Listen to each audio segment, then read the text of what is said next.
정암 조광조 선생에 관해서 조금 설명을 드리고 그리고 그 묘역을 같이 돌아보시겠습니다.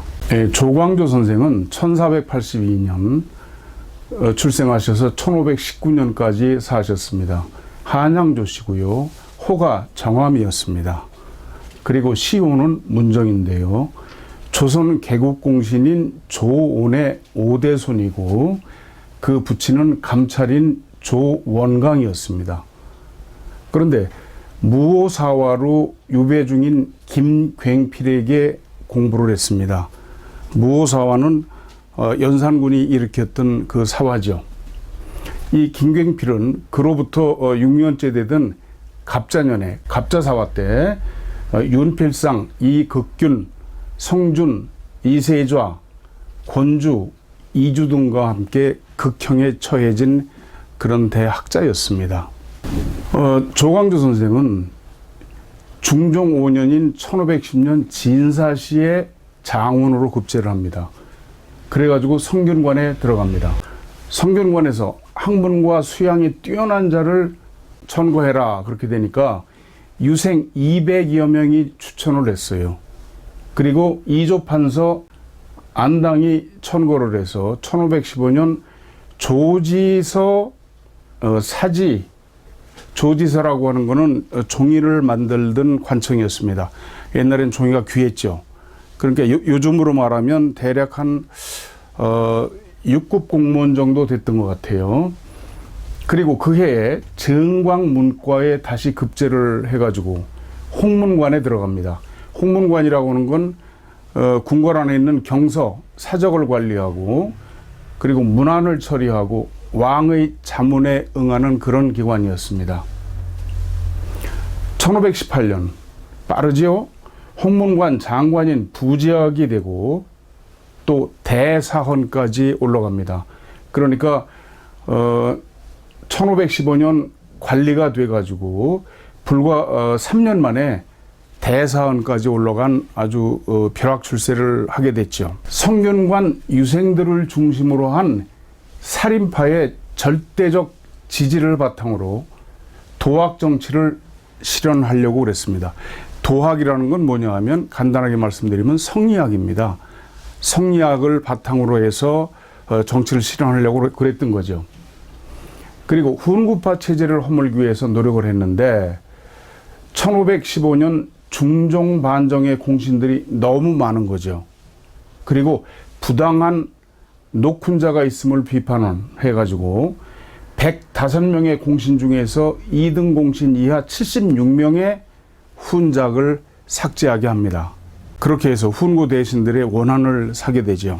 그 훈구파가 반발을 해서 이조 판서인 홍경주, 남곤, 나중에 이 사람은 영의정이 됐죠. 근데 이 사람도 원래는 살인파였는데 녹작을 벗겨지게 됩니다. 그래서 원한을 품고 갈라섰죠. 심정, 그 직전에 형조 판서였습니다. 이 사람들에 의해서 기묘사화가 발생을 해가지고 능주, 전라도 화순이죠. 거기에 유배되었다가 사사돼서 목숨을 잃었습니다. 조광조 선생을 좀 살펴보기 위해서 조선 왕조실록, 중종실록에 해당 내용을 살펴봤습니다. 중종 14년 6월 7일 김요일인데 대사헌 조광조, 대사관 윤은필 등 이 전사사직, 그 전의 일로 해서 사직을 하려고 그래요. 그랬더니 전활, 왕이 전해서 말하기를 불가 이잉 서리지사 논평 승지야.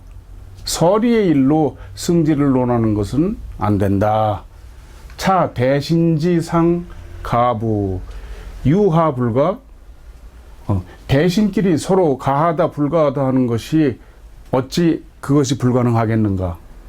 그건 사하게 4번이나 청했지만 불윤, 윤화하지 않았다 이 말이죠. 사직하겠습니다 그랬는데, 근데 중종 14년 10월 24일 갑신일에 보니까 이렇게 돼 있어요. 사신왈, 그때 사관이죠. 사관이 나중에 쓴 겁니다.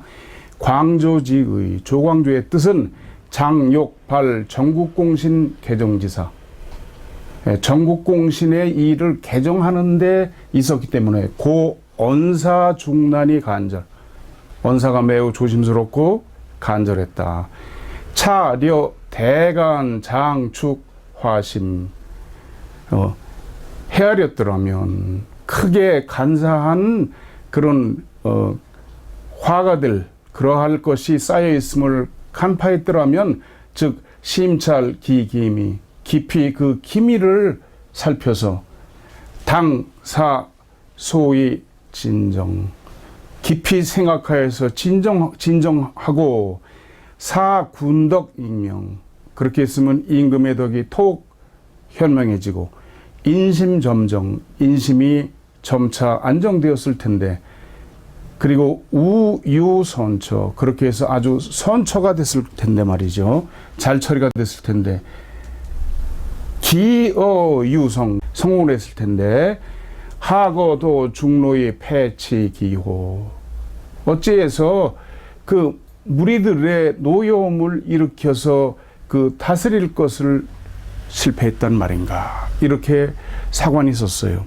중종 14년 11월 9일 기해일 보니까 이렇게 되어 있습니다. 대간계왈 4등 이 자제 인아이 득자 30여인 대간에서 임금한테 상주하기를 4등은 자제가 혼인해가지고 그냥 장록을 어떻게 받은 게 30여인이고 이 남녀여 유자광이 득자 5, 6인 유자광한테 뇌물을 바쳐도 된 사람이 5, 6인 이 환관이 득자 7, 8인 환관한테 뇌물을 줘서 한 것이 7, 8인 이 재상 우세의 득자 10여인 재상 우세로 해서 집어넣어줘라 해서 한 사람이 10여인 뭐 이렇게 해가지고 전부 다 이 사람들을 말하자면 삭탈해야 됩니다 합니다. 대신 수유 구차지계 신물종지 그런데 왕이 듣지를 않아요.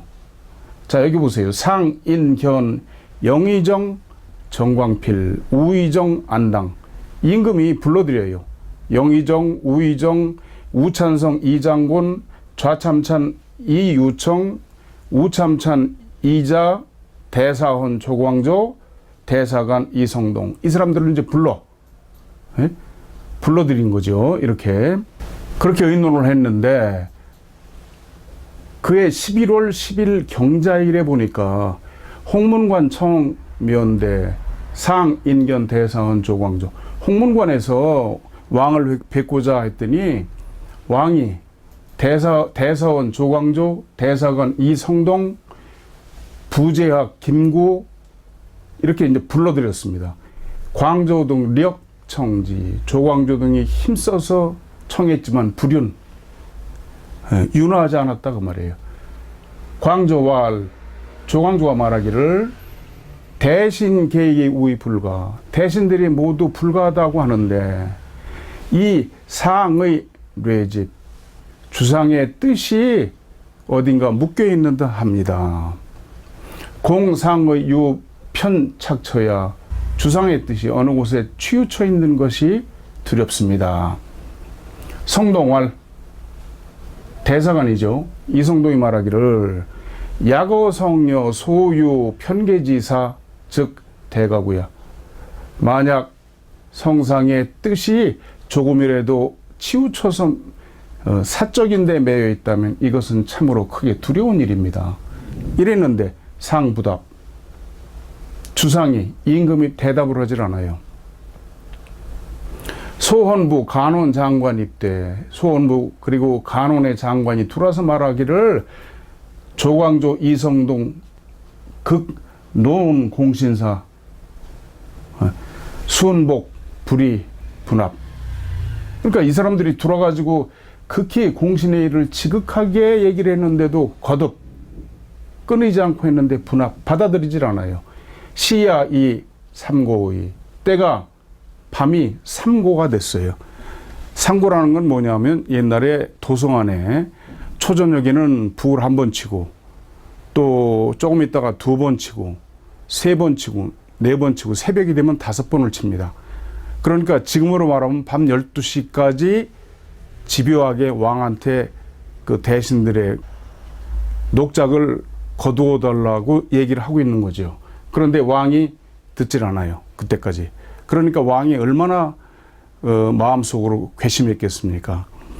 한비자에 보면요, 세인한 편이라고 하는 게 있습니다.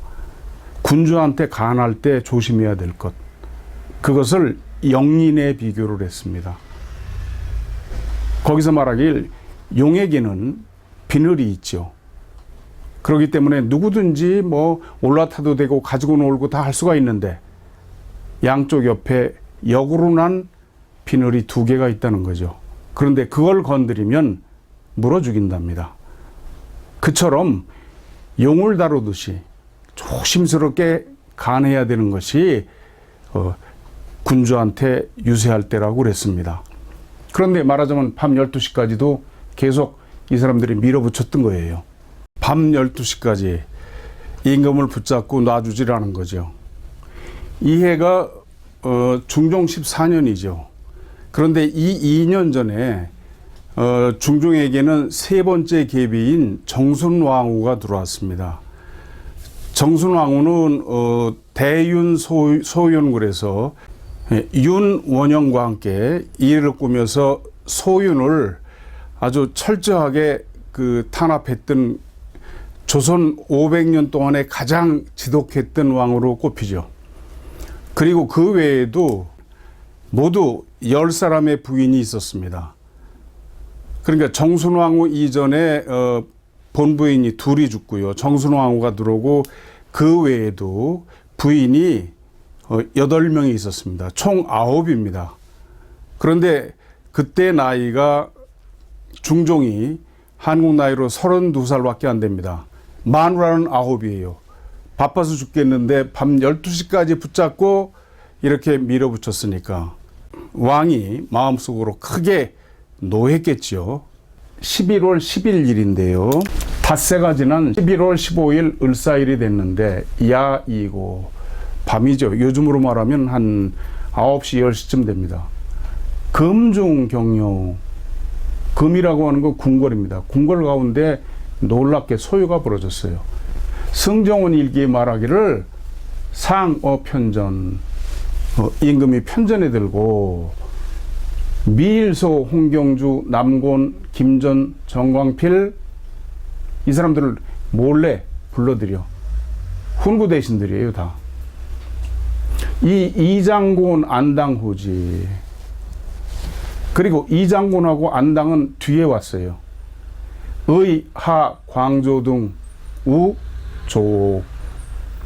뭐로 의논했느냐면 조광조 등을 감옥에 집어넣을 것을 모의를 합니다. 말하자면 왕이 일으킨 친위 쿠데타죠. 그래서 그날 밤에 수십 명이 잡혀 들어갑니다. 조광조도 거기 잡혀 들어가죠. 그러고서 말이죠. 그날 하 전지우 의금부왈, 의금부에 전해서 명령을 하기를 광조, 김정, 김식, 김구등 교상, 봉비 저들끼리 붕당을 이루어서 부기자 진지, 이기자 척지, 자기들에 붙는 사람은 밀어주고 또 자기들하고 다른 사람은 배척했다고 말이죠. 성세상의, 성세가 서로 의지해서 반고 권유, 권력을 누렸다 이 말이죠. 인유후진, 괴격 성습, 괴역에 공격하는 것이 습관이 됐어. 사국론 조정 일비. 그러므로 국론 그리고 조정이 날로 잘못되게 했다 이 말이죠. 제조지신 외기 세염, 조정에 있는 신하들이 모두 그 사람들 세가 타오르는 것을 두려워해. 막감개구사, 감히 입을 열어 말하지를 못해. 급자임, 윤자임, 세희, 박훈 다 이런 사람들입니다. 기준등, 화, 부, 괴격지론 등사, 수지. 이 사람들이 부안해동에서 그 위태로운 말로 과격하게 논한 일이 있으니 추지. 그것을 추국하라 그 말입니다. 그리고 그 다음 날이죠.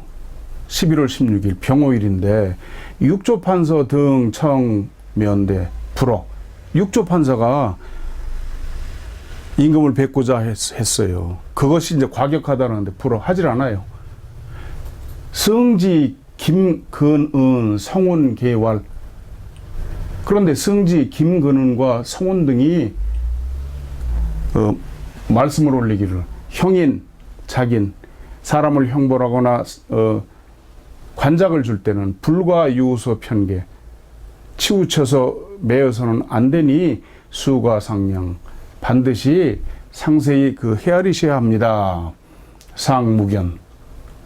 임금이 묵묵히 있다가 아라고 하는 건 잠시 후 이 소성운 성운을 불러가지고 교활 말하기를 광조등지죄 조광조 등의 죄는 이 조율견지 법률에 비추어서 보건대 과가사사 사사 그렇죠?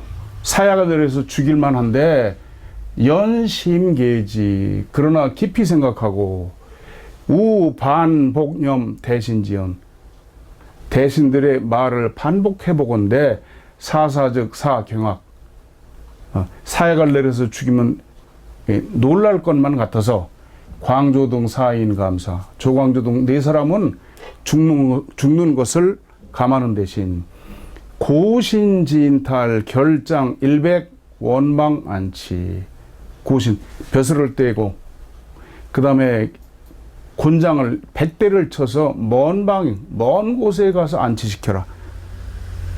귀양 보내라 그 말이죠. 자임 등 사인 이 사람들 네 사람은 고신진탈 장 일백속 곤장 100대로서 죄를 가하는 거지요. 외방보처 먼 곳으로 내쫓아라 이렇게 합니다. 그래서 일단은 조광조 선생이 죽음을 처음엔 면하죠. 그리고 그날 밤에 잉명 지만 취초 조율 늦은 밤에 이제 취조를 하는 겁니다. 조광조 초월 조광조가 문초하니까 말하기를 신년 38 신은 금년에 38세입니다. 사생어세 선비가 세상에 나는 것은 소시자 군심이 기댈 것은 임금의 마음뿐입니다. 망려 국가병통 제2원 국가의 병통이라고 하는 것은 그 이익의 근원에 있다고 망령되게 생각하여 욕 신 국맥의 무공이 국가의 맥을 새롭게 하려는 생각이 끝이 없었을 뿐입니다. 돈 못하이 그런즉 다른 뜻은 없었습니다. 이렇게 말을 합니다. 16일 날 그렇게 하고서 이제 12월 14일 됐습니다. 갑술일이에요. 사관이 쓴 겁니다. 사신활 광조 피찬 장월여 조광조가 차는 20찬자예요. 그러니까 피 당했다 이 말이죠. 즉 무슨 얘기냐면 귀양 간 지가 한 달쯤 됐는데 상노미해 임금의 노염이 풀리질 않았어요. 이 무유청살지자 그런데 죽입시다 하는 사람이 없었어요. 고 부득 쾌결 그러므로 쾌히 결단하지 못했죠. 말하자면 죽이자고 하는 사람은 없었단 말이죠. 그래서 못 죽이고 있는 거예요 지금. 생원 황이옥 최지지 생원인 황이옥이란 자가 그것을 눈치채고 여광생이구 광이라고 하는 것은 허황되게 그죠? 이구 윤세정 이인상소 이 두 사람을 시켜서 상소를 해. 극저광조 지극히 조광조를 비난하고 다 우다인사류 사류를 인용해서 연의 고환이 말하자면 여기서 고화라고 하는 것은 뾰족한 이빨이니까 아주 요즘 말로 하면 쓰레기 같은 이런 사람이라는 거죠. 우익, 응견, 상남, 소죽, 사사. 그러니까 임금이 잘 됐단 말이죠. 이걸 보고서 즉시 사약을 내려서 죽이라고 그래요. 인포, 이옥 등 명괴주. 그리고 그 포상으로 이옥 등에게 수를 하사를 해요. 자기 뜻에 죽여버리고 싶은데 죽이자는 사람이 없었는데 생혼이라고 하면 그 뭡니까? 그 관직에 있는 사람도 아니지요. 누가 그 사람들을 시켜서 상소를 올리니까 이걸 빌미로 해서 죽여버린다 그 말이죠. 이 조광조 선생 묘역에 들어가는데 이 비석에 이렇게 되어 있습니다. 섣달 스무날 아침이다. 간밤에 내린 눈으로 산과 들이 온통 하얗게 눈부신데 말깨겐 전라도 능주벌 선생의 유배지에 느닷없이 금부도사가 사약을 들고 당도하여 어명을 알린다. 호련히 닥친 죽음 앞에서 기거하던 방으로 급히 들어가 의관을 바로 하고 황망이 몇 자 적으시니 세상을 결별하며 마지막으로 남기신 선생의 유시로다. 마당에 다시 나와 누누의 명석에 무릎 꿇고 멀리 북녘을 향하여 임금께 큰 절을 올린 후 정성껏 수발해 준 주인 농부에게 작별을 고한다. 미안하오 신세 보답도 못하고 흉한 모습을 보이게 되었으니 민망하기 그지없구려. 말을 마치자마자 건네준 사약을 받아 마시고 한 사발 더 자청하여 마시니 그 흔들림 없는 자태는 지고지존의 선비 자세라. 선생의 나이 38이시던 중종 14년 1519년이죠. 중종 14년의 일이다. 그러니까 음력 섣달 스무날 12월 20일 날 그렇게 해서 조광조 선생은 뜻을 이루지 못하고 끝내 세상을 떠나게 된 거죠. 마지막으로 급히 썼다는 시입니다. 정암 조선생 사세지 절구 애군요 애부 임금 사랑하기를 부모와 같이 하고 아버지처럼 우국여 우가 나라 근심하기를 집안 근심하듯 하고 했다 이 말이죠. 백일 임하토 백일 희내니까 밝은 해가 땅에 아래 땅을 비추는데 소소조 단충 밝게 붉은 충성심을 비춘다. 이런 시를 마지막으로 남겼다는 겁니다. 그런데요, 그로부터 9일 후인 중종 14년 12월 29일, 그 12월 20일 날 이 양반이 돌아왔는데 29일 기축일에 왕조실록에 보니까 사신활 사관이 쓴 거예요. 조광조 등 이 전국공신 무공남록자다. 조광조 등이 전국공신에 공이 없는데도 녹을 받은 자가 넘쳐 많아. 청추삭 논집. 자꾸 그것을 집요하게 논했다 이 말이죠. 예? 삭제하자고 그 사람들을. 상상 편임차배. 그러니까 주상께서 일찍이 이 사람들을 중용해서 썼는데 조정, 훈구 다 분열. 그러나 조정의 훈구 대신들은 기뻐하지 않았다. 그리고 나중에 상역기지 임금 또한 그들을 피해 지발차론 이 논이 일어나자 낭곤조 홍경주 낭곤하고 홍경주한테 말이죠. 이 위망지화 위험하고 망하는 화가 있으니 화가 박제조석 조석으로 지금 다가온다 이 말이죠. 공동지 상익 의구 그 임금이 점점 의심하고 두려워해서 누강 밀지우 경주 누차 밀지를 홍경주한테 내렸어요. 이 기 밀지 유문의 난요자 그 밀지에 있는 그 글의 뜻을 밝히긴 어렵다. 혹 자비언서 그리고 언문을 섞었단 말이죠.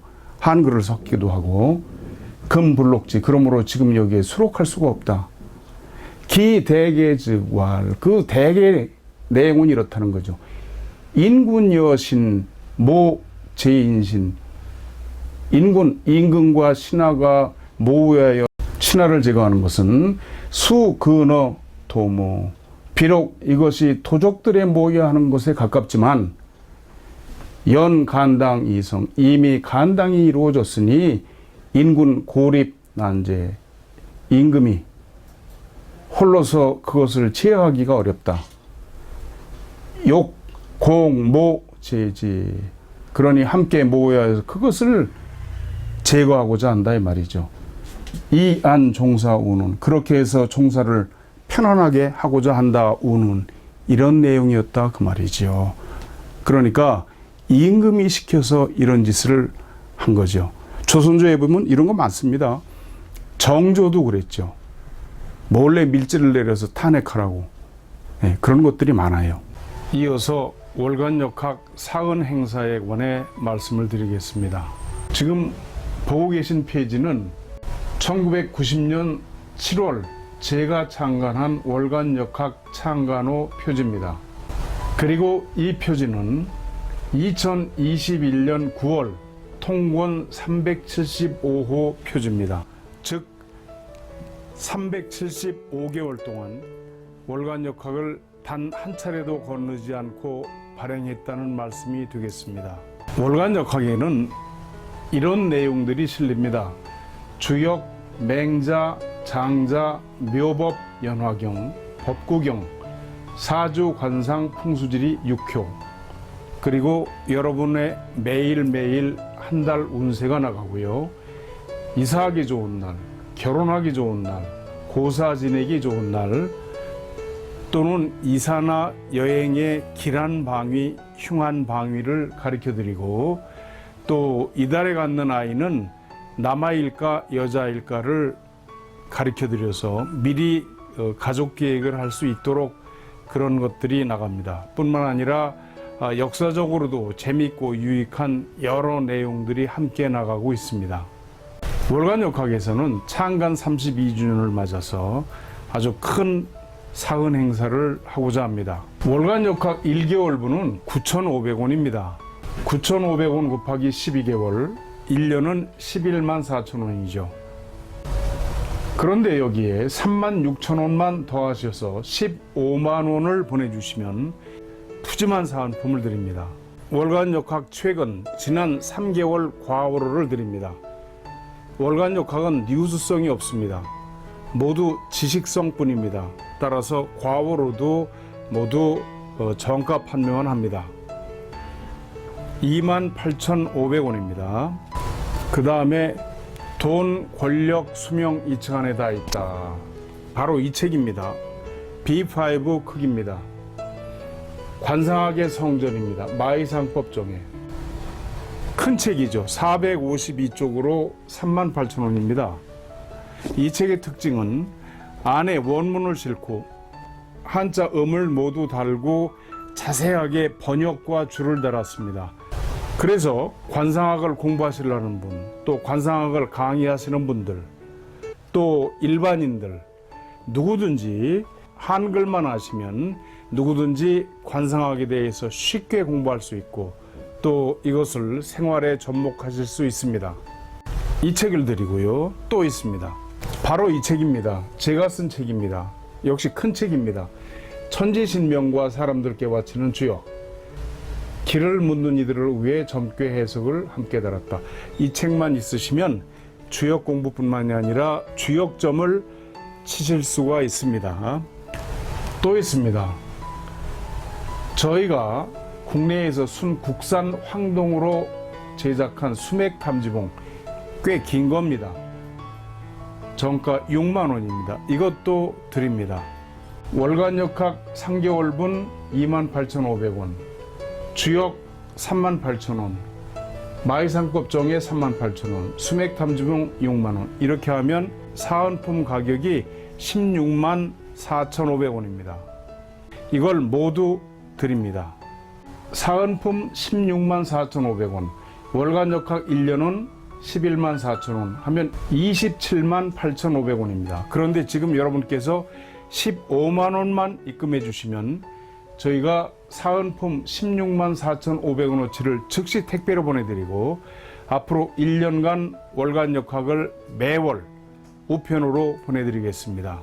저희 전화번호하고 같습니다. 하나은행 02-2264-0258 끝에 1004만 붙이시면 됩니다. 한국역학협회로 15만 원 입금하시고 전화 02-2264-0258로 전화하셔서 주소 성함 불러주시면 사은품 16만 4,500원어치는 즉시 택배로 보내드리고 앞으로 1년간 월간 역학을 보내드리겠습니다. 많이 신청해 주시기 바랍니다. 감사합니다.